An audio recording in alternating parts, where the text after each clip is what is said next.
में बिहार पुलिस जो है अवर निरीक्षक जो है जो कि हम लोग कहते हैं इसको दरोगा कहते हैं, नियुक्ति जो है ये हुआ था 1717 पोस्ट में। उसको लेकर हम लोग आगे बढ़ रहे हैं। और जैसे कि आप लोग जो है बोर्ड के माध्यम से मुझे बताया, मेरा कथन ये है कि अगर एक दो भी विद्यार्थी पढ़ता है, लेकिन एक चीज़ ये होता है कि देखिए मेरा सिद्धांत व्यू है इंटेंट ये सब कुछ नहीं है। मेरा मकसद ये है कि अगर कोई व्यक्ति 10 या 5 क्वेश्चन भी अच्छे से कर लेते हैं तो वो आकर जब कमेंट करके बोलते हैं कि हमने यहाँ से सीखा ये चीज़, तो बहुत अच्छा लगता है वो चीज़। बाकी ये मायने नहीं होता है कि व्यू क्या आया नहीं, क्योंकि आप सिद्धांत इस पे टिके रहिएगा तभी आप पर जो है मतलब ये जो है भरोसा रहता है। तो ऐसी कोई बात नहीं है, बस यही है कि अच्छा लगे तो लाइक शेयर करिए, बाकी बात आपकी मर्ज़ी है। तो चलिए देखते हैं इसको पूरा कंटेंट के साथ हम लोग पढ़ेंगे, डिस्कस करेंगे। चलिए हम देखते हैं आगे। तो दोस्तों इसको हम देख लेते हैं। 1717 है और 22/18 जो है 22 तारीख 7वां महीना 2018 का एग्ज़ाम हुआ था। तो चलिए दोस्तों इसको हम लोग थोड़ा जूम कर लेते हैं ताकि आप अच्छे से देख पाएँ। और देखते हैं यहाँ पर देखिए सुनहरा चावल याद, देखिए याद करने का तरीका के साथ जो है आप याद भी करते जाए हो सके तो। देखिए सुनहरा चावल जो है किस रोग के बचाव में सहायक होता है, तो ये आपको होता है जीरोपैथेलमिया। ठीक, क्या होता है जीरोपैथेलमिया होता है। अब देखिए यहाँ से हम लोग देख लिए, थोड़ा सा इसका डिस्क्रिप्शन पढ़ लेते हैं जिससे क्या होता है। देखिए यहाँ पर जो है 1717 पोस्ट में पूछा गया था और ये देखिए क्वेश्चन दिया गया है कि एक बार और जो है पूछा गया था फर्स्ट शिफ्ट में, उसी को फिर सेकेंड में कर दिया गया था। तो देखते हैं कि सुनहरा चावल जो होता है आप देख लिए कि जीरोपैथेलमिया जो है रोग के बचाव में सहायक होता है। गोल्डन चावल जो होता है ओरिंजा है ना सेटिवा, जो कि चावल का वैज्ञानिक नाम है। चावल जो है एक किस्म है, क्या है एक किस्म है। सुनहरे चावल का प्रयोग वहाँ करना अधिक लाभप्रद जो है प्रद है जहाँ विटामिन ए की कमी हो जाती है। तो इसके बारे में बताया गया है। चलिए नेक्स्ट देखते हैं कि गोल्डन चावल की खबर जो है 2000 ईस्वी में साइंस पत्रिका में प्रकाशित हुआ था। तो आपसे पूछा जाएगा कि गोल्डन चावल की खबर जो है कब प्रकाशित किया गया था, तो आप इजीली बता सकते हैं 2000 ईस्वी में। कौन सा पत्रिका में, तो साइंस पत्रिका में। देखिए क्वेश्चन बनता कैसे है। पॉलिश किया हुआ चावल में थायमिन की कमी होती है। आपसे पूछा जाएगा कि पॉलिश किया हुआ चावल में किसकी कमी होती है, तो थायमिन की कमी होती है। तो इस चीज़ को ध्यान रखिएगा। नेक्स्ट हम लोग देखते हैं, देख लीजिए कि किस प्रकार से हम बताते हैं। मॉन्ट्रियल जो है प्रोटोकॉल किससे संबंधित है, तो ये देखिए ओजोन परत का संरक्षण से है। तो या आप देखिए यहाँ पर ध्यान दीजिएगा, मॉन्ट्रियल जो है प्रोटोकॉल किससे संबंधित है, तो ओजोन परत संरक्षण से है। मॉन्ट्रियल जो है प्रोटोकॉल का संबंध ओजोन परत के संरक्षण से है। ठीक, मॉन्ट्रियल जो है प्रोटोकॉल 1987 ईस्वी में हुआ था। कब हुआ था ये, 1987 ईस्वी में। मॉन्ट्रियल प्रोटोकॉल का उद्देश्य ओजोन परत के संरक्षण के लिए हानिकारक गैसों के प्रभाव को रोकना होता है। ओजोन परत में छेद होने का सर्वप्रथम पता किसने लगाया था, तो जोसेफ जो है फॉरमैन ने लगाया था। आपसे पूछा जाएगा कि मॉन्ट्रियल जो है प्रोटोकॉल जो हुआ था, ये ओजोन छेद जो हुआ था उसमें जो है सर्वप्रथम पता किसने लगाया था, तो जोसेफ फॉरमैन ने लगाया था। ये जो है 1985 में अंटार्कटिका क्षेत्र में पता चला था, क्योंकि वहाँ से क्या होता है वैज्ञानिक जो कार्यक्रम होता है वहाँ से ज़्यादा किया जाता है, यानी कि पूरा जो है इलाका फ्री रहता है। तो इसका परीक्षण जो है किया जाता है वहीं पर परीक्षण। ठीक, ओजोन परत जो है समताप जो है मंडल का जो है निचली परत होता है। आपसे पूछा जाएगा कि ओजोन मंडल जो है समताप का ऊपरी मंडल है कि निचली मंडल है, तो आप पढ़े रहेंगे निचली मंडल, तो आप जो है निचली परत आप इजीली मार सकते हैं। ओजोन परत जो है पृथ्वी की वायुमंडल जो है एक परत है जिसमें ओजोन परत जो है ओजोन गैस की सघनता अपेक्षित अधिक होता है। ठीक, ओजोन परत के कारण ही धरती पर जीव संभव है। अब देखिए ओजोन परत है क्या, ओजोन परत जो है कि जब सूरज एक किरण जब नीचे आता है तो उसमें होता है पराबैंगनी किरण जो होता है उसको क्या करता है वहाँ पर रुकावट करता है, जिसके कारण क्या होता है कि ये डायरेक्ट शरीर पर नहीं पड़ता है। अगर इस पड़ने के बाद किरण क्या होता है, कैंसर होने की संभावना अधिक बनी रहती है। तो इस चीज़ को वहाँ पर रोक लिया जाता है, जिसके कारण क्या होता है, धरती पर जीवन संभव हो पाता है। ओजोन परत को जो पृथ्वी की सुरक्षा कवच कहते हैं। अब देखिए क्यों कहा गया है, क्योंकि ये जो है सुरक्षा की तरह काम करता है। ओजोन की जो है मात्रा को मापने की सुविधा इकाई के नाम डॉल्फ्सन के सम्मान में डॉल्फ्सन इकाई रखा गया है। ओजोन परत को CFC जो है गैस मुख्यतः क्षति पहुंचाता है। देखिए अब की बार जो है 1275 जो है दरोगा प्रिम्स में जो आया हुआ था कि ओजोन परत में जो है क्षतिग्रस्त जो है CFC गैस जो होता है ना, CFC गैस मतलब ओजोन परत को बहुत क्षति पहुंचाता है। जैसे कि मान चलिए कोई प्लास्टिक का खाना है या मान चलिए धुआं है, ये सब क्या होता है उसको है मतलब एक तरह से जो है उसको बर्बाद कर देता है, ठीक है ना, उस परत को। वास्तव आप देख ही हुए हैं कि ये परत कैसा है, तो गैस के टाइप का है। ओजोन जो है परत बैगनी की जो है पराबैंगनी जो है किरण की हानि प्रभाव को जो है क्या करता है, रोकता है।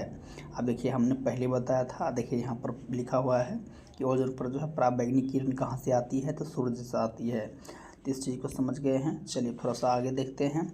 आपको अगर अच्छा लग रहा है हमारी बात समझाने का तरीका तो आप कमेंट इजीली कर सकते हैं कि इससे और बेहतर कर सकूं, ठीक, रेगुलर रह सकूं। रेगुलर रहने का यही एक ही मकसद है कि आप जैसे हम वीडियो डालते हैं आप देखते नहीं हैं, हाँ शेयर करते हैं, तो लगता है कि फालतू की इसमें वीडियो देने से कोई फ़ायदा है नहीं, टाइम वेस्ट करना उचित नहीं है, इसलिए हम लोग जो है बीच में नहीं डालते हैं। और कोई मोटिव नहीं है यहाँ से कि पैसा हैंडल कमाना उमाना, इसलिए थोड़ा सा जो है चल रहा है। जो कमाता है, देखिए हम इतना ही जानते हैं, किसी भी फील्ड में रहिएगा जब तक आप समय नहीं दीजिएगा तब तक आपको रुपया नहीं आने वाला। चाहे आप यूट्यूब देख लीजिए, कुछ भी देख लीजिए, जैसे कि आज मान चलिए कि 1000 व्यू है, आज का गया 1000 व्यू गया, अगर कल आप काम नहीं करते हैं ना तो आज 1000 तक रहेगा, 1 साल जब तक पड़ेगा। जैसे ही अब कल आएगा तो 1000 तुरंत घट जाएगा, क्योंकि उस दिन के लिए है। वही चीज़ होता है कि जैसे ही आप डेली करते जाइएगा तो आगे बढ़ते जाइएगा, जैसे आप 1 दिन 2 दिन छोड़ते हैं तो बैक चलते जाइएगा, ठीक है ना। तो वही चीज़ होता है काम में भी, अगर काम करिएगा तो रुपया आएगा, नहीं काम करिएगा तो नहीं आएगा। बस यही सिद्धांत है, यहाँ पर भी लागू है, ठीक है ना। तो कोई दिक्कत नहीं है, बस यही है कि अगर वैसा काम किया जाए जिससे कि एक दूसरे को फ़ायदा हो तो थोड़ा खुशी मिलता है। चलो रुपया छोड़ो, कम से कम खुशी तो मिल रही है ना। चलिए देखते हैं कि वन्यजीव संरक्षण जो है वर्ष 2002 में जो है वन्यजीव संरक्षण अधिनियम 1972 में संशोधन कर जो है इसमें संरक्षण जो है रिजर्व यानी कि क्या कहते हैं हम कंजर्वेशन जो है रिजर्व जो है एवं समुदाय रिजर्व जो है कम्युनिटी जो है रिजर्व्स को जो है जोड़ा गया है। इनके द्वारा जो है समुदाय को अधिकारों में जो है कमी किए बिना वन्य जीव की संरक्षण सुनिश्चित किया जाता है। तो इस प्रकार से जो है इसको क्या करता है, यहाँ पर जो है एक वन्य जीव संरक्षण नियम बनाया गया है। कब बनाया गया है, 2002 में, ठीक, जो कि क्या करता है, ये अधिनियम जो है 1972 के माध्यम से जो संशोधित करके क्या किया गया था, संरक्षण जो है रिजर्व दिया गया था, ठीक। चलिए नेक्स्ट देखते हैं कि कहता है कच्छ की खाड़ी जो है समुद्र राष्ट्रीय पार्क है। अब देखिए कच्छ की खाड़ी जो है यह समुद्र राष्ट्रीय पार्क है जो गुजरात में है। आपसे पूछा जाएगा कच्छ की खाड़ी समुद्री जो है कहाँ है, तो गुजरात के जामनगर में स्थित है। भारत का प्रथम समुद्री राष्ट्रीय जो है पार्क है। आपसे पूछा जाएगा, क्वेश्चन बहुत अच्छा है कि भारत का प्रथम जो है समुद्र राष्ट्रीय पार्क कौन सा है, तो आप कह सकते हैं इजली कच्छ की जो है खाड़ी। तो इस प्रकार से क्वेश्चन पूछा जाता है, आप इजली जो है इसको हैंड ओवर कर सकते हैं। चलिए नेक्स्ट देखते हैं हम लोग। बहुत अच्छा चीज़ दिया हुआ है इसमें, आप पढ़ने की कोशिश करिए। देखिए टाइफाइड जो है मियादी बुखार फैलता है ना, तो किससे फैलता है, तो दूषित पानी जो है खाद्य पदार्थों से जो है टाइफाइड फैलता है, ठीक। तो आप समझ गए होंगे। चलिए देखते हैं टाइफाइड के बारे में। टाइफाइड जो है जिसको हम कहते हैं मियादी बुखार दूषित पानी और खाद्य पदार्थों से फैलता है। टाइफाइड जो है यही एक जीवाणु जनित रोग है। अब देखिए टाइफाइड में क्या होता है, इसमें जो है ना जीवाणु जनित रोग होता है। बहुत ही अच्छा है। देखिए जीवाणु जीवाणु जो है टाइफाइड जो है सल्मोनेला जो है सल्मोनेला जो है टाइफी है ना, इसका जो है अन्य नाम आंत ज्वार, मियादी बुखार और आंत का बुखार है। इसकी अगर बात करें हम तो खोजकर्ता हैं डॉक्टर डेनियल ई शॉलमन जो है 1885 ईस्वी में। प्रभावित अंग जो है आंत है ना, तो टाइफाइड से जो है प्रभावित अंग कौन सा होता है? आंत होता है। यह जो है क्या होता है? यह तो ये जीवाणु होता है। कौन सा जीवाणु होता है ना, मतलब जीवाणु किस प्रकार से होता है? तो टाइफाइड जो है सल्मोनेला टाइफी होता है। देखिए इसका टीका की बात करें तो टीबी जो है वैक्सीन लगता है। लक्षण जो होता है इसमें तेज बुखार और सिर दर्द रहता है। तो टाइफाइड के बारे में हम लोग जान लिए हैं। अब नेक्स्ट हम लोग चलते हैं क्वेश्चन नंबर 4। निम्नलिखित में से स्वच्छ जल की जो है मछलियाँ कौन सी है? तो स्वच्छ जल की मछलियाँ जो है आपका हो जाएगा कतला हो जाएगा, और देखिए कतला हो गया है ना, और उसके बाद देखिए यहाँ पर रेहू हो जाएगा। ठीक, निम्नलिखित में स्वच्छ जल की मछलियाँ कौन सी है? तो ये हो जाएगा रेहू हो जाएगा और कतला हो जाएगा। तो ये दोनों जो है ना स्वच्छ जल की मछली है। तो चलिए थोड़ा सा इसका डिस्क्रिप्शन पढ़ लेते हैं। स्वच्छ जल में जो है रेहू और कतला मछली पाई जाती है। संघ जो है कार्डेटा के अंतर्गत मछलियाँ आती है जो लवणीय और मृदु जल में पाई जाती है। लवणीय और मृदु जल में पाई जाती है। ये सभी जो है नियततापी या असमतापी जंतु हैं। इस वर्ग के जीव में श्वसन क्लोम जो है द्वारा होता है। ये जल में अंडे देने वाले विटीब्रेट है। और मत्स्य वर्ग में जो है शार्क, टारपिंडो, भेटके, हिप्पोकैम्पस और एनाबॉस जो है मंगोर, सिंघी इत्यादि जो होता है, ये होता है सब क्या होता है, यानी कि भेटकी है ना, हिप्पोकैम्पस और एनाबस, मांगोर, सिंघी इत्यादि ये क्या सब होते हैं? मत्स्य वर्ग में आते हैं। ठीक, चलिए नेक्स्ट देखते हैं। नेक्स्ट क्वेश्चन है 5 नंबर कि वानिकी अनुसंधान संस्थान स्थित है। सब क्वेश्चन पूछा गया है, ठीक ना, मेंस में। देखिए वानिकी अनुसंधान संस्थान स्थित है तो ये कहाँ है दोस्तों? तो ये हो जाएगा आपका देहरादून में। कहाँ हो जाएगा? देहरादून में। तो चलिए थोड़ा सा इसका हम लोग विवरण पढ़ लेते हैं। बहुत ही अच्छा है और ध्यानपूर्वक पढ़िएगा। भारतीय सर्वेक्षण विभाग है ना, तो ये कहाँ है? भारतीय सर्वेक्षण विभाग जो है तो ये देहरादून में है। भारतीय सर्वेक्षण विभाग कहाँ है? देहरादून में है। भारतीय पेट्रोलियम जो है संस्थान जो है ये देहरादून में है। भारतीय पेट्रोलियम संस्थान कहाँ है? देहरादून में है। केंद्रीय खान एवं जो है ईंधन अनुसंधान जो है वो कहाँ है? धनबाद में है। कहाँ है? धनबाद में। भारतीय मौसम वेधशाला कहाँ है? तो ये पुणे में है। भारतीय मौसम वेधशाला कहाँ है? तो पुणे में है। नेक्स्ट देखते हैं कि प्लाज्मा अनुसंधान संस्थान कहाँ है? तो गांधीनगर में है। ठीक, भारतीय खगोल संस्थान कहाँ है? तो बेंगलोर में है। कहाँ है? बेंगलोर में। जीवाणु प्रौद्योगिकी प्रस्थान जो है संस्थान कहाँ है? तो ये हो जाएगा चंडीगढ़ में। रमन अनुसंधान जो है कहाँ है? बेंगलोर में है। ठीक, तो बहुत अच्छा क्वेश्चन है ये। भाभा अनुसंधान देखिए कहाँ है? ट्राम्बे में है। ठीक, तो चलिए इसको हम लोग जो है कवर कर चुके हैं। अब हम लोग देखते हैं क्वेश्चन नंबर 6 की जो है करीब हम लोग आ चुके हैं। तो देखते हैं कि निम्न में से कौन सी पर्वत जो है चोटी भारत में है? तो ये कौन सा हो जाएगा दोस्तों? ये हो जाएगा कोमेट। क्या हो जाएगा? कोमेट। अब देखिए कोमेट के बारे में थोड़ा देख लेते हैं कि कोमेट पर्वत जो है चोटी भारत की कहाँ है? उत्तराखंड में है। आपसे पूछा जाएगा कि कोमेट पर्वत जो है चोटी कहाँ है? तो उत्तराखंड में इजीली बता सकते हैं। कोमेट की पर्वत की ऊंचाई की बात करें तो 7,756 मीटर है। चलिए इसको थोड़ा सा देख लेते हैं और विवरण। नामचा बड़वा जो है ना ये कहाँ है? चीन में है। ठीक, देखिए मकालू जो है नेपाल और चीन के बॉर्डर पर है।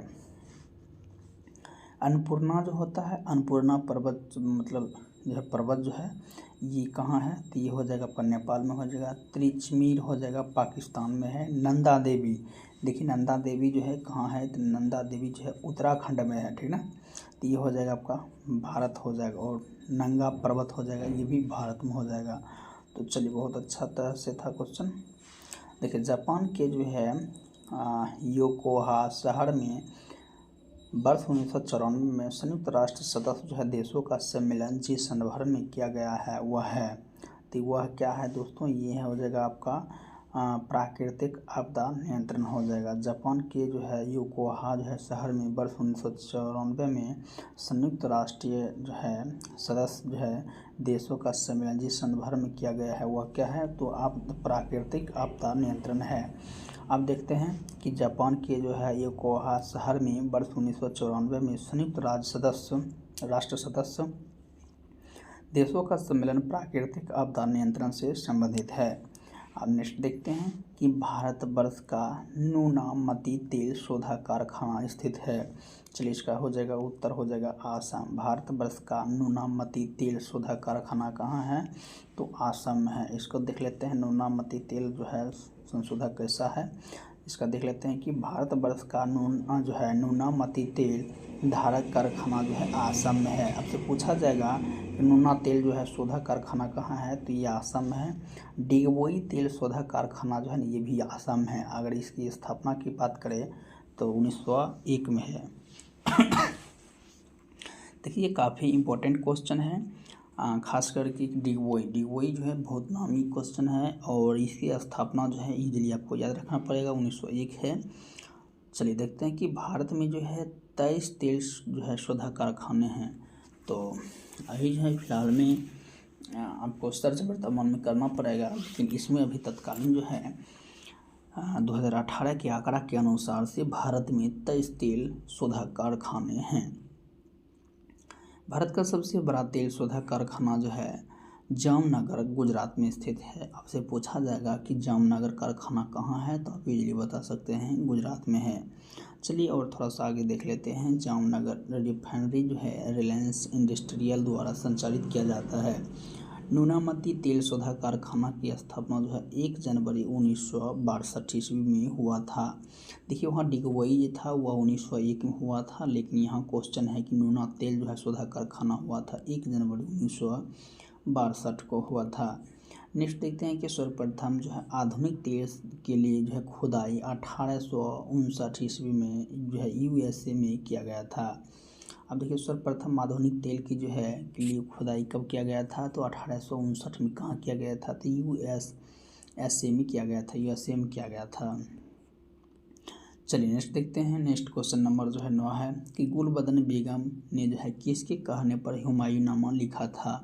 तो बहुत इजीली क्वेश्चन है अकबर, लेकिन मोस्ट इम्पोर्टेंट क्वेश्चन है कि ये जो गुलबदन बेगम जो था ना ये अकबर का फुआ जिस प्रकार से हम लोग कहते हैं, तो हुमायूं का जो है बहन था गुलबदन बेगम और ये जो है भतीजा था। तो इनके कहने पर जो है इनका हुमायूंनामा लिखा गया था। चलिए गुलबदन बेगम ने जो है अकबर के कहने पर हुमायूंनामा पुस्तक लिखी थी। बहुत बुद्धिमान महिला थी। हुमायूंनामा जो है मुगल शाह जो है हुमायूं की जो है जीवनी है। गुलबदन बेगम ने हुमायूंनामा में जो है हुमायूं की उत्तर प्रवृत्ति की प्रशंसा की।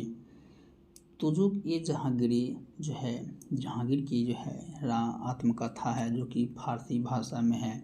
आपसे पूछा जाएगा कि तुजुक ये जहांगीरी किसकी आत्मकथा है, तो आप इजीली बता सकते हैं जहांगीर का। आपसे पूछा जाएगा तुजुक के जहांगीरी जो है किस भाषा में लिखा गया है, तो आप बता सकते हैं फारसी भाषा में है। तो इस प्रकार से आपसे क्वेश्चन पूछा जा सकता है। मुगल साम्राज्य के संस्थापक कौन है, तो मुगल जो है संस्थापक है जहीरुद्दीन मोहम्मद बाबर। अब देखिए बहुत आदमी को है कि ये जहीरुद्दीन जो है मोहम्मद पता नहीं होता है, मान चलिए बाबर नाम हटा देगा और सीधा पूछ लेगा जहीरुद्दीन मोहम्मद, तो आपको वहाँ पर ध्यान रखना पड़ेगा कि ये बाबर का नाम है। तो शॉर्ट फॉर्म हम लोग बाबर जानते हैं। आप जी बता देना चाहते हैं कि बाबर है ना, बाबर के पिता का नाम था शेख मिर्ज़ा था। क्या था? शेख मिर्ज़ा था। तो आप इजली जाकर वहाँ पर सर्च कर देख सकते हैं। 14 जो है फरवरी 1983 ईस्वी को जो है फरगना में हुआ था। वह जो है पितृवंश की ओर से तैमूर वंशज एवं मातृवंश की ओर से चंगेज खां का वंशज था। देखिए बात करें तो इनके पिता जो थे ये तैमूर वंश के थे। कौन थे? तैमूर वंश के थे। और माता जो थे ये चंगेज खां वंश के थे। ठीक, तो ये जो है दोनों से शादी मतलब इस प्रकार से हुआ था, दोनों अलग अलग वंश से। तो जो है यहाँ पर बाबर का जन्म हुआ था। तो चलिए यहाँ तक हम लोग देख लिए हैं बाबर का जन्म कैसे क्या हुआ। अब देखते हैं कि बाबर जो है 1494 ईस्वी में 11 वर्ष की आयु में फरगना की गद्दी पर बैठा था। आपसे पूछा जाएगा कि बाबर कितने वर्ष की अवस्था में बैठा था गद्दी पर, तो 11 वर्ष की अवस्था में। कब? तो 1494 ईस्वी में। कहाँ? तो फरगना में बैठा था। भारत पर जो है आक्रमण करने से पहले बाबर ने काबुल, बुखारा, खुराना, समरकंद पर विजय प्राप्त किया था। तो देखिए यहाँ पर पूछा जाएगा आपको कि सबसे पहले जो है भारत पर आक्रमण करने से पहले जो है बाबर ने कहाँ जो है आक्रमण किया था, तो काबुल पर किया था। ठीक, तो इस चीज़ को ध्यान दीजिएगा, काबुल पर किया था। अब देख लीजिए यहाँ पर खोरसान है, समरंद है, समरकंद पर विजय प्राप्त की थी। अब नेक्स्ट देखते हैं कि बाबर ने जो है 1507 ईस्वी में काबुल जीतने के बाद बादशाह की उपाधि धारण किए थे। अब देखिए बाबर जो है काबुल को कब जीता था, तो 1507 में जीत लिया था। अब देखिए भारत की बात करते हैं, पानीपत की प्रथम युद्ध की। ये भी काफ़ी इम्पोर्टेंट होता है। मात्र इतना जानते हैं कि पानीपत की जो है युद्ध कब हुआ था, तो ये हम लोग जानते हैं 1526। लेकिन कभी कभी आज ज़माना में आपको 1526 4 ऑप्शन दिया जाएगा, लेकिन आपको डेट पर पूछ लिया जाए उस समय आपको प्रॉब्लम हो सकती है। इसलिए इसको क्या करना है, पूरी याद करना है। पानीपत की जो है प्रथम युद्ध 21 अप्रैल 1526 ईस्वी में हुआ था। यह युद्ध जो है बाबर और इब्राहिम लोदी के बीच हुआ था। आपसे पूछा जाता है कभी कभी कि पानीपत की प्रथम युद्ध जो है किसके किसके बीच हुआ था, तो बाबर और इब्राहिम लोदी के बीच हुआ था। बाबर इसमें क्या हुआ था, विजय हुआ था। ठीक, तो इब्राहिम लोदी क्या हुआ था, इब्राहिम लोदी मारा गया था। चलिए नेक्स्ट देखते हैं, खानवा का युद्ध हुआ था, ये हुआ था 1527। ये सब कोई जानता है, लेकिन डेट जो होता है थोड़ा ज़्यादा जो है इम्पोर्टेंट रह जाता है। ठीक, तो चलिए इसको देख लेते हैं डेट का। तो डेट जो है ये 17 मार्च है। कब है? 17 मार्च है, देख सकते हैं 17 मार्च है 1527 ईस्वी को। यह जो है युद्ध बाबर और मेवाड़ के शासक राणा सांगा के बीच हुआ था। युद्ध जीतने के बाद जो है बाबर ने गाजी की उपाधि धारण की और जिहाद का नारा दिया था, यानी कि धर्म युद्ध की नारा दिया था।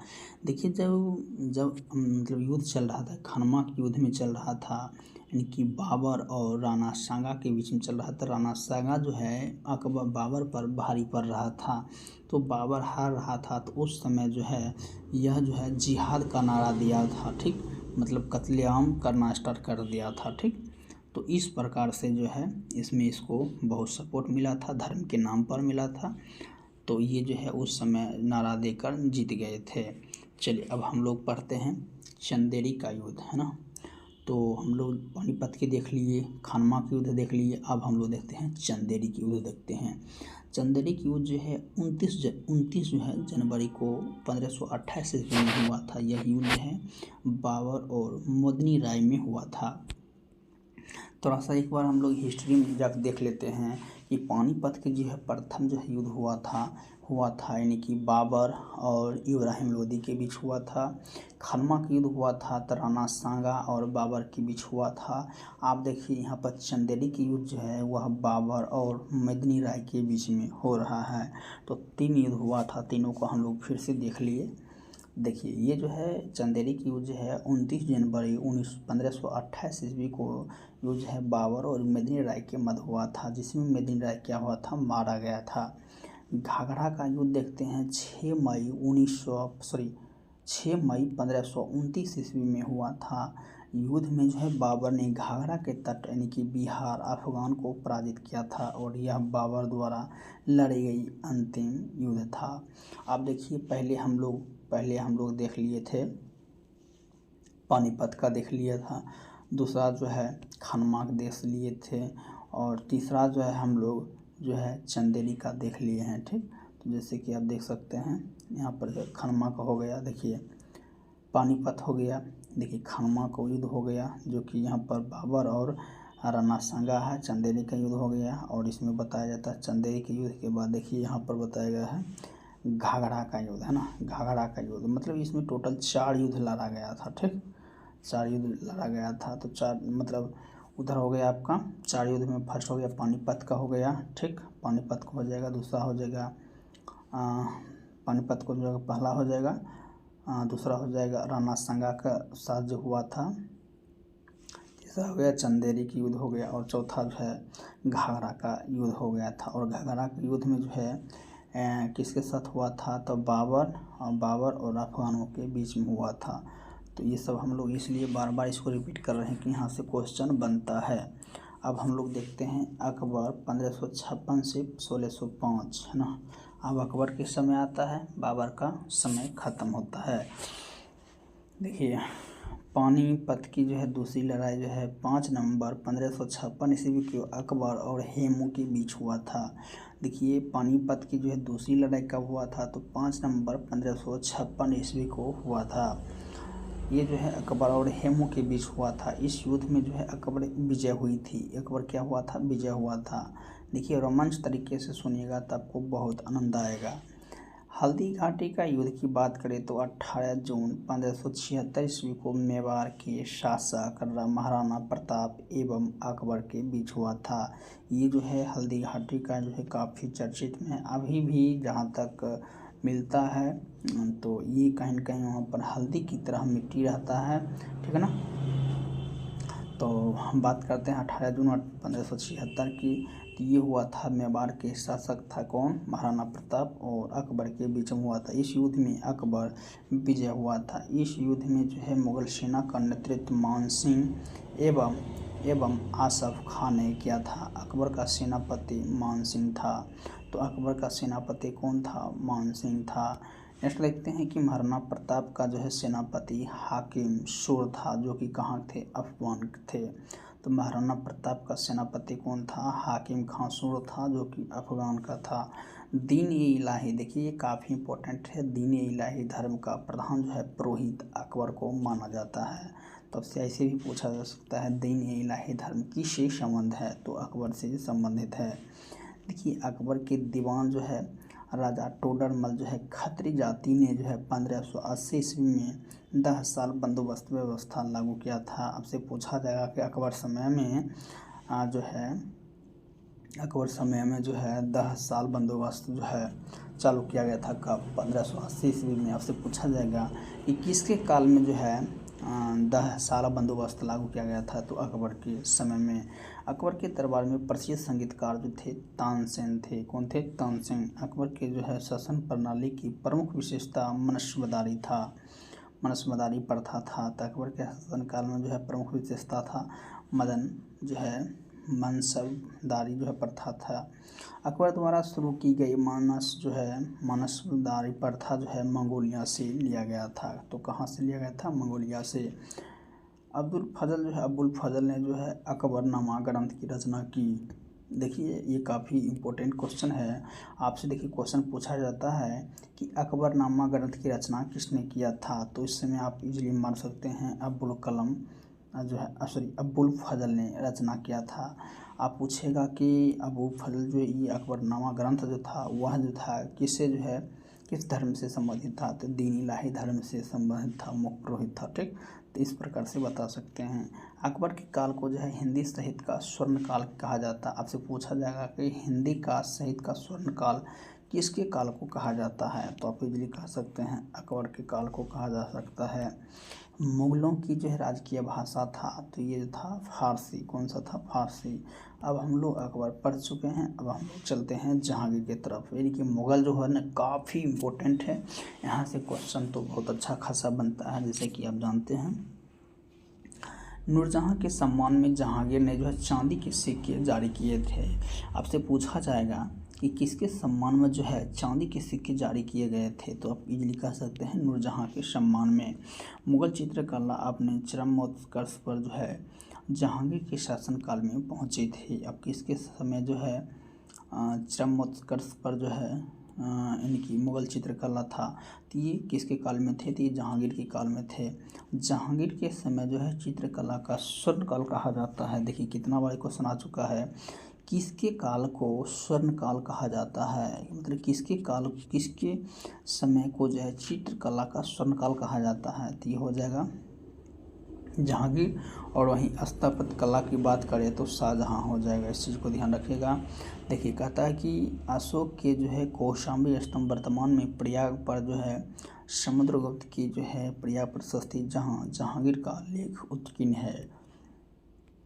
चलिए तो हम लोग जो है इसको देख लिए हैं, अब हम लोग पढ़ते हैं आगे। ठीक, नेक्स्ट देखते हैं कि जहांगीर के मकबरा का निर्माण जो है नूरजहां ने करवाया था। जहांगीर के शासनकाल में कैप्टन हॉकिंस, देखिए कहाँ काफ़ी इंपॉर्टेंट है, आपसे पूछा जाएगा कैप्टन हॉकिंस जो है ये प्रथम अंग्रेज किसके काल में आया था, तो आप इजीली बोल सकते हैं जहांगीर के समय में। आपसे पूछा जाएगा जहांगीर के समय में कौन कौन जो है अंग्रेज आए थे। देखिए यहाँ से बताया जा सकता है कि जो है सर टॉमस रो था, विलियम फिंच था और एडवर्ड टेरी था, जो कि यूरोपीय आए हुए थे। ठीक, तो ये 3 थे जहांगीर के शासनकाल में, मतलब 3 आए हुए थे, है ना, 3 अंग्रेज आए हुए थे। सर टॉमस रो हो जाएगा, विलियम फिंच हो जाएगा और एडवर्ड टेरी हो जाएगा। नेक्स्ट देखते हैं अब लोग हम जो है हुमायूं के जीवन काल का, तो ये जो है 1530 से 1556 के काल को जो है हम लोग हुमायूं का काल कहते हैं। अब हम लोग देखते हैं हुमायूं के बारे में। चौसा का युद्ध जो है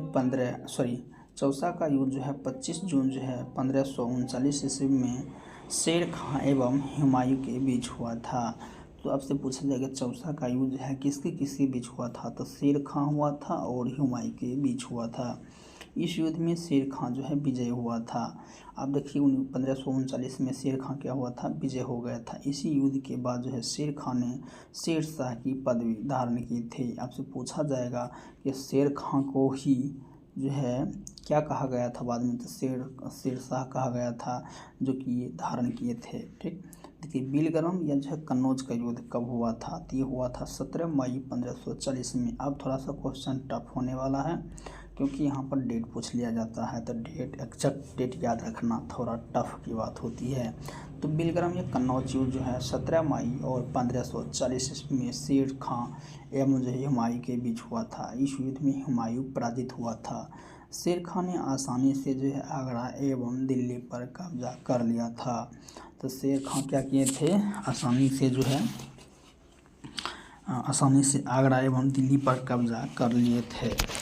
हुमायूं द्वारा लड़े गए 5 युद्ध थे। देखिए बाबर के द्वारा था 4 युद्ध था और हुमायूं द्वारा था ये 5 युद्ध था। तो हुमायूं कितने युद्ध लड़ा था, तो ये 5 प्रमुख युद्ध लड़ा था, जो कि क्रम है बहुत अच्छे से इसको हम देखेंगे। देखिए यहाँ पर है कलिंजर का जो है युद्ध हुआ था 1531 में हुआ था। उसके बाद देखिए देवरा का युद्ध हुआ था 1532 ईस्वी में, कलंजर 31, देवरा का 32 और चौसा का देखिए 39 हुआ था। आपसे पूछा जाए कि चौसा का जो युद्ध हुआ था किसके बीच हुआ था, तो आप चौसा का युद्ध हुआ था, ये हुआ था हुमायूं और शेरशाह के बीच में, जो कि विजय शेरशाह होने के बाद जो है पदवी धारण किया था शेरशाह का। ठीक, और नेक्स्ट है कि बिलग्राम कन्नौज, ये जो है 1540 में हुआ था एवं सरहिंद, है ना, सरहिंद का जो है युद्ध हुआ था ये 1555 में, जिसमें किसका विजय हुआ था, तो हुमायूं का विजय हुआ था। चलिए हम लोग देखते हैं अब कि नेक्स्ट है औरंगजेब। ठीक, औरंगजेब जो है वह 1658 से 1707 के कार्यकाल को हम लोग औरंगजेब का कार्यकाल कहते हैं। देखिए यहाँ जय सिंह और शिवाजी के बीच पुरंदर की संधि 22 जून 1665 में संपन्न हुआ था। तो आपसे पूछा जाएगा कि पुरंदर की संधि जो है किसके बीच हुआ था, तो जय सिंह एवं शिवाजी के बीच हुआ था। और किसका काल था, तो ये औरंगजेब का कार्यकाल था। देखिए जय सिंह और जो है शिवाजी के जो है बीच पुरंदर की युद्ध हुआ था, उसके बीच में क्या हुआ था, ये संधि हुआ था। ठीक, इस चीज़ को ध्यान रखिएगा। मई 1666 ईस्वी को आगरा के किले के दीवान ए आम में जो है औरंगजेब के समक्ष शिवाजी उपस्थित हुए। यहाँ जो है शिवाजी को कैद कर जो है आगरा के जयपुर भवन में रखा गया था। देखिए शिवाजी को कैद करके कहाँ रखा गया था, तो आगरा के भवन में रखा गया था। इस्लाम स्वीकार नहीं करने के कारण जो है सिख के 9वें गुरु तेग बहादुर की हत्या औरंगजेब ने 1675 ईस्वी में दिल्ली में करवा दिया था। अब देखिए कि औरंगजेब के नाम में गुरु जो थे वो कौन थे? तो तेंग बहादुर थे, जिनकी हत्या किसने करवा दिया था? तो औरंगजेब ने कब किया था? 1675 में। कहाँ करवाया था? तो दिल्ली में करवाया था। जैसे कि बहुत काफ़ी इंपॉर्टेंट यहाँ से क्वेश्चन पूछा जाता है, जो कि यही है, इसमें क्वेश्चन यही है कि किस गुरु को जो है औरंगजेब ने हत्या करवा दिया था? तो गुरु का नाम है तेंग बहादुर। ठीक, तो चलिए नेक्स्ट देखते हैं। और एक गुरु था जो कि एक और जो अर्जुन देव है ना, उसको भी हत्या हुआ था। ठीक, चलिए देखते हैं। औरंगजेब ने 1679 ईस्वी में जजिया कर को पुनः लागू किया था। देखिए जजिया कर को जो है किसने लागू किया था? तो ये 1679 ईस्वी में लागू किया था औरंगजेब ने। अब नेक्स्ट क्वेश्चन देखते हैं, क्वेश्चन नंबर 10। सीरी का किला का निर्माण जो है किसने करवाया था? तो सीरी का जो है ये अलाउद्दीन खिलजी ने करवाया था। ये काफ़ी इम्पोर्टेंट है, जो कि ये जो है अपने ससुर कहे तो उनकी हत्या करके जो है ये स्थान ग्रहण किए थे। ठीक, तो चलिए देखते हैं कि सीरी का किला का निर्माण जो है अलाउद्दीन खिलजी ने करवाया था। अलाउद्दीन खिलजी ने जो है जमीयत खाना, मस्जिद, अलाई दरवाज़ा, हजार खम्भा का निर्माण भी करवाया था। अलाई दरवाज़ा को जो है इस्लामी वस्तु का रत्न भी कहा जाता है। ठीक, तो ये काफ़ी इम्पोर्टेंट है। देखिए क्या क्या इम्पोर्टेंट है, आपसे पूछा जाएगा कि जामा खाना जो है मस्जिद किसने करवाया था? अलाउद्दीन खिलजी ने। अलाई दरवाज़ा अलाउद्दीन खिलजी है ना, अलाउद्दीन खिलजी। उसके बाद हजार खम्भा अलाउद्दीन खिलजी। उसके बाद देखिए ये जो है अलाई जो है दरवाज़ा इस्लामी वस्तु जो है रत्न कहा जाता है। अब देखिए ये देखते हैं 1303 ईस्वी में अलाउद्दीन खिलजी ने सीरी के किला का निर्माण किया था। तो 1303 ईस्वी में कहाँ का निर्माण किया था? तो यह सीरी के किला का निर्माण करवाया था। 1303 ईस्वी में मुख्य सेना चित्तौड़ अभियान में गए थे। देखिए चित्तौड़ अभियान में जैसे कि आप जानते हैं कि रतन सिंह और ये जो है अलाउद्दीन खिलजी के बीच में युद्ध हुआ था, 1303 में हुआ था, जो कि जानते हैं आप पद्मावती। पहले था पद्मावती फिल्म का नाम था, और उसके बाद जो है इसको हंगामा होने के बाद पद्मावत फिल्म को नाम रखा गया था। ठीक, तो यही जो है यही घटना के बारे में वहाँ फिल्म बनाया गया था, चित्तौड़ है ना। देखिए चित्तौड़गढ़ किला, जो कि आप जानते होंगे कि अलाउद्दीन खिलजी गया था, युद्ध करने के लिए गया था। उसके बाद रतन सिंह थे, उसको जो है बंधक बना लिया था। फिर उसको बाद छुड़ाने के लिए उसकी पत्नी आई थी, यानी महारानी आई थी। तो तमाम बातें जो थी वहाँ पर इस चीज़ को चर्चा किया गया है, तो वहीं से इस चीज़ को रिलेट किया जाता है। देखिए इस समय जो है मंगलौर जो है आक्रमण हुआ था, जिसमें सुरक्षा के लिए सीरी के लिए और जो है मजबूत किया गया था। अब देखिए खिलजी वंश कब से कब था? देखिए काफ़ी इंपॉर्टेंट होता है, आपसे पूछा जाएगा कभी कभी कि खिलजी वंश का कार्यकाल कब से कब तक था? तो ये हो जाएगा 1290 से 1320 ईस्वी तक। तो खिलजी वंश का जो है कब तक हो जाएगा? तो 1290 से 1320 तक हो जाएगा। नेक्स्ट देखते हैं। नेक्स्ट है गुलाम वंश के शासक को समाप्त कर 13 जून 1290 ईस्वी में जलालुद्दीन फिरोज खिलजी ने जो है खिलजी वंश की स्थापना किया था। आपसे पूछा जाएगा कि खिलजी वंश की स्थापना जो है कब किया गया था? तो 13 जून 1290 ईस्वी को जलालुद्दीन फिरोज खिलजी ने, है ना, नाम क्या था? जलालुद्दीन जो है फिरोज खिलजी ने खिलजी वंश की स्थापना किया था। अब देखिए यहाँ पर बताया गया है, इसने जो है किलाखोरी को अपनी राजधानी बनाया था, और जलालुद्दीन की हत्या जो है 1296 ईस्वी में उसके भतीजा और दामाद अलाउद्दीन खिलजी ने किया था। तो इसी के बारे में हम लोग बोल रहे थे। देखिए उसका दामाद या भतीजा, मतलब भतीजा से ही मतलब आप सोच सकते हैं, है ना, कि शादी उदी होता है तो इसकी मैंने कि ये जलालुद्दीन जो था इसकी जो है बेटी थी, और ये जो है ये भतीजा था। ठीक, तो इसकी बेटी से शादी कर लिया था, इसका भतीजा यानी भाई बहन में शादी कर लिया था, तो ये दामाद बन गया था, यानी भतीजा कही है वह दामाद कही है, बात बराबर हो गया। तो इसकी जो है हत्या, यानी कि चाचा को हत्या कौन किया था? चाचा कहिए या ससुर जी कहिए, इसकी हत्या जो है किसने करवा दिया था? तो अलाउद्दीन खिलजी ने करवा दिया था। देखिए कारामानिकपुर में जो है प्रयाग, जो कि कारामानिकपुर कहते हैं, उसको भी हम लोग प्रयाग कहते हैं, प्रयाग कर दिया गया है। तो ये जो है ठीक। अब देखिए, घोड़ा दागने एवं सैनिकों की होलिया लिखने की प्रथा की शुरुआत किया था? तो अलाउद्दीन खिलजी। काफ़ी इंपॉर्टेंट क्वेश्चन है और जो है इंपॉर्टेंट आएगा तो हम बताएंगे। ठीक। अलाउद्दीन जी ने भू राजस्व की दर को बढ़ाकर उपज की 1/2 कर दिया। इसमें जो है खुम्स कहे तो लूट की धन का जो सुल्तान का 1/4 भाग जो है स्थान पर जो है यानी कि कब क्या कितना कर दिया गया था? तो 3/4 भाग कर दिया था। मतलब 1/4 की जगह पर 3/4 यानी कि कर को बढ़ा दिया गया था। ठीक। तो चलिए, यहाँ तक हम लोग देख लिए हैं। आप लोग नेक्स्ट देखते हैं। नेक्स्ट देखिए, थोड़ा सा है डिफिनीशन तो पढ़ना जरूरी है क्योंकि यहीं से क्वेश्चन आता है ना। तो खाली ऊपर ऊपर दूध पीने से नहीं होगा क्योंकि माखन को भी देखना पड़ेगा। ठीक है ना, माखन बहुत कीमती होता है ना। इसने जो है अपने जो है शासनकाल में जो है मूल नियंत्रक प्रणाली को दृढ़ता जो है प्रदान किया था। आप देखिए, पूछा जाएगा कि मूल नियंत्रण प्रणाली जो है किसके काल में स्टार्ट हुआ था? तो इजीली आप बता सकते हैं कि अलाउद्दीन खिलजी, है ना। तो देखिए, यहाँ पर बताया गया है कि दृढ़ता से लागू सिकंदर ये जो है सानी जो है द्वितीय सिकंदर की उपाधि को स्वयं को अपना अलाउद्दीन खिलजी ने विभूति किया था। मतलब इनका जो है स्वप्न था कि हम भी जो है एक पूरे विश्व विजयी बनेंगे। ठीक। लेकिन जब इसको समझाया गया था कि देखिए, एक पहले किला नहीं समझ रहा है, आप पहले ख्वाब देखेगा तो पता नहीं क्या क्या, मतलब इसको प्रेशर भी आया था कि हमको पूरा जीतना है, मन में एक ही चीज़ चल रहा है। तो उसमें क्या होता था, इसका बीमारी का थोड़ा जड़ बना था। अब जब डीपली इसको पढ़िएगा तो ज़्यादा पता चलेगा इसके बारे में डीपली। देखिए, मूल नियंत्रण को सफल बनाना जो है मोहताबसिब जो है सेंसर एवं नाजिर जो है नापतोल अधिकारी की महत्वपूर्ण भूमिका। देखिए, ये जो है नापतोल की अधिकारी को जो है महत्वपूर्ण भूमिका थी।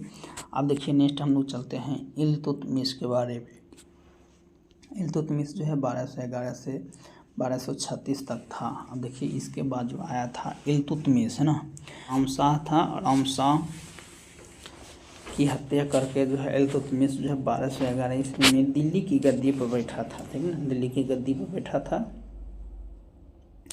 वहीं बात करते हैं कि इल्तुतमिश जो है तुर्किस्तान जो है कजाकिस्तान का जो है एक शहर का जो है एलबीरी तुर्क था, जो कि ऐबक का गुलाम एवं दामाद था। देखिए, ऐबक की मृत्यु के समय वहाँ का बदायूं का जो है गवर्नर था। ठीक। तो मतलब कौन थे ये? इल्तुतमिश जो था।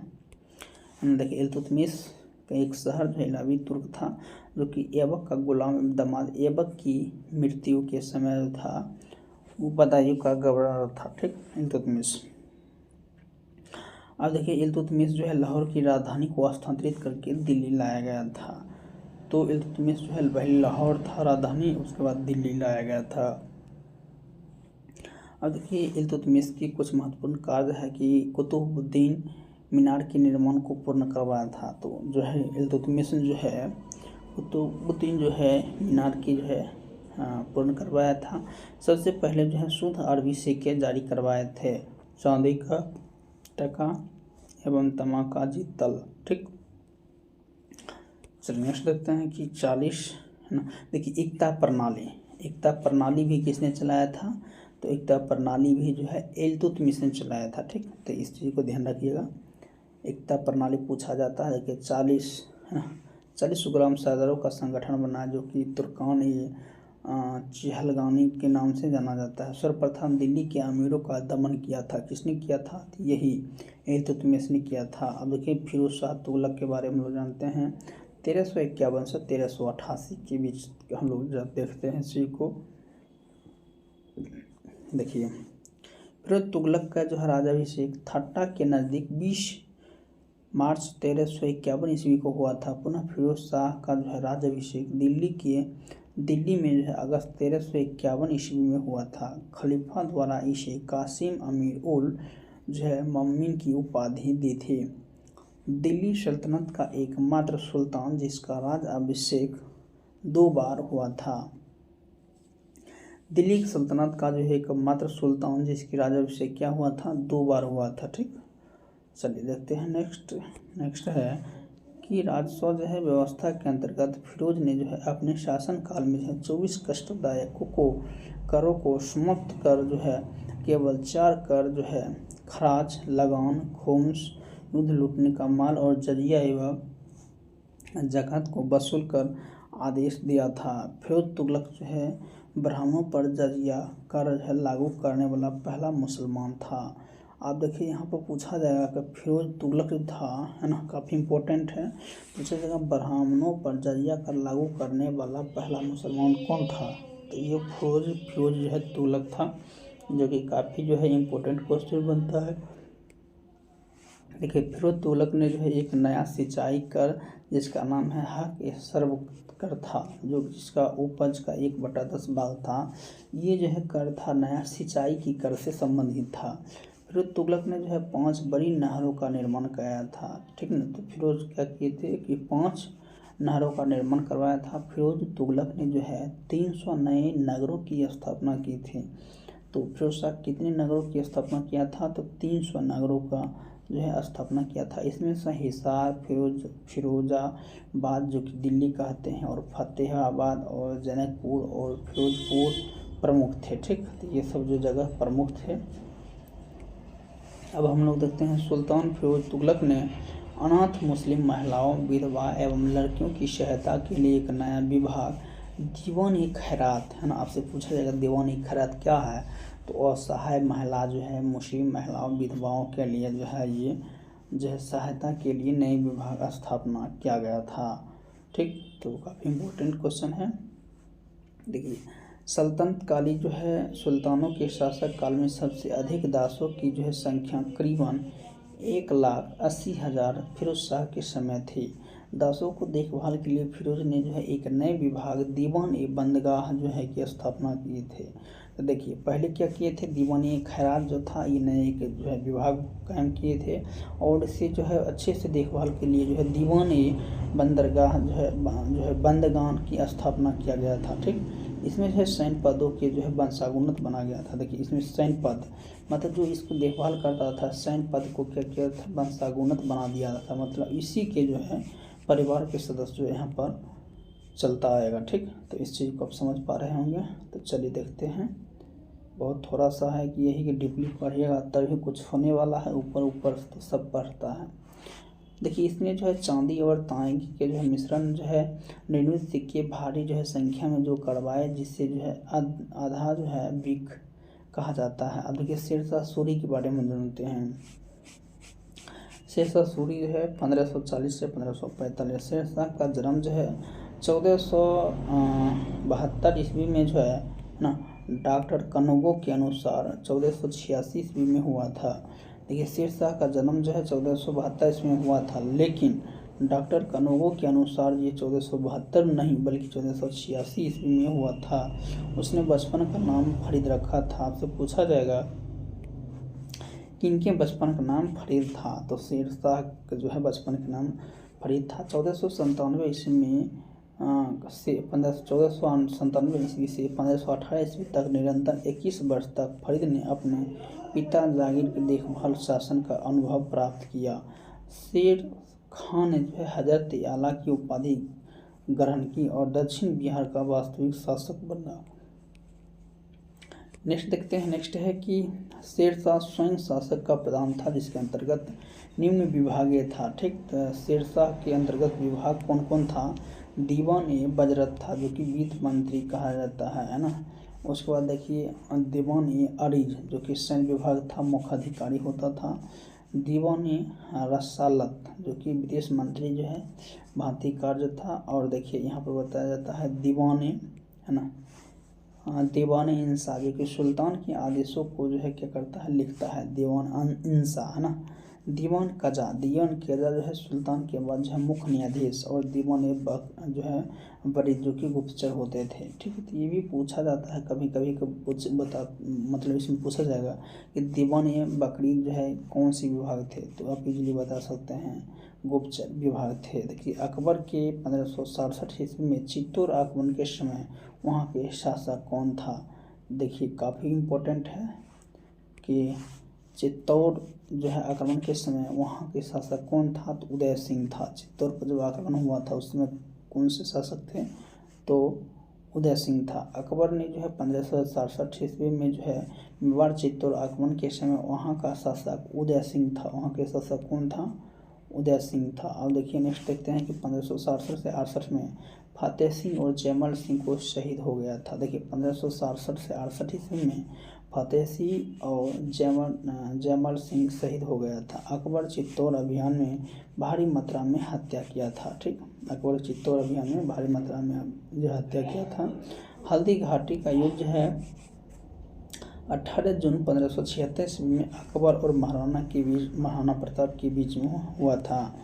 अब नेक्स्ट देखते हैं कि अकबर जो है 1556 से 1605 ईस्वी में अकबर का जन्म जो है 15 अक्टूबर 1542 ईस्वी में हुआ था।